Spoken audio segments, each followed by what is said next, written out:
The Armour All Summer Grill, your off-season fix of V8 Supercars news and views, with Grant Rowley and Cameron McConville. The Armour All Summer Grill returns today, and we're talking about the Ford and Holden rivalry, one of Australian sport's finest traditions. The Ford-Holden rivalry was forged in the late 60s and early 70s and has really helped grow the sport into what we've seen today. Cam, is the Ford-Holden rivalry still as strong as we've ever seen it? Yeah, I think it is, no doubt. I mean, when you see school kids coming through the doors wearing their different coloured hats, it's going to be tested a little bit when the car of the future comes on board and potentially new manufacturers, but as far as 2012 is concerned, it's healthier than ever, and we even see it at youth level. So no doubt it's a big factor in our sport and something that can't be ignored. Cam mentioned the car of the future. It's coming in the next couple of years. I spoke to a couple of high-profile V8 Supercar team owners, and they spoke about the Ford-Holden rivalry. I think the rivalry is certainly as strong, but it probably should be stronger.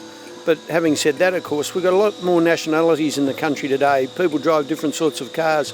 Mentality has shifted and will continue to do so. And I see no reason why there shouldn't be other cars in the category. It can only help and improve so long as the level of competition is equal for the way you can build and race your car. When you sort of talk to the number of people that I talk to that are either blue or they're red, you know, is quite significant, because it really is where this category of motorsport really came from, and that's how it's developed into V8 Supercars today. When we sat down in the late 80s and early 90s and said to ourselves, well, what's happening? Because the crowds are starting to drop off. There's less interest when we had the International Group A series here. And then I think we just sat down and said, well, you know, what was successful in the past? And it turned out to be the Ford-Holden battle, and that's what brought it back, and I think that'll always remain. So even if another manufacturer comes into the sport, do you think it'll still be as strong? I think it'll still be as strong within the country. It'll be interesting to see what happens internationally if that sort of goes in that direction. So obviously, you know, the Ford brand is something that is worldwide, where Holden is something which is fairly local. And when you get something that's fairly local, they have other brands that they can brand their cars with, but it'd be great to see other manufacturers in just to see how they actually fare. Could you ever see yourself being anything other than Ford? Years ago I used to, like up until recently, we used to run this as motor racing.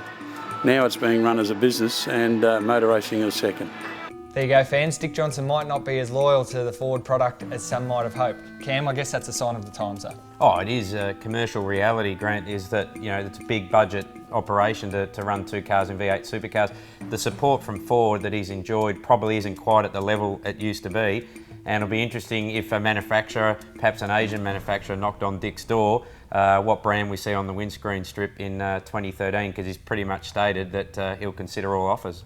No matter what happens, Ford and Holden will always have a great rivalry in V8 Supercars. You're on the Armour All Summer Grill, and we'll have more tomorrow.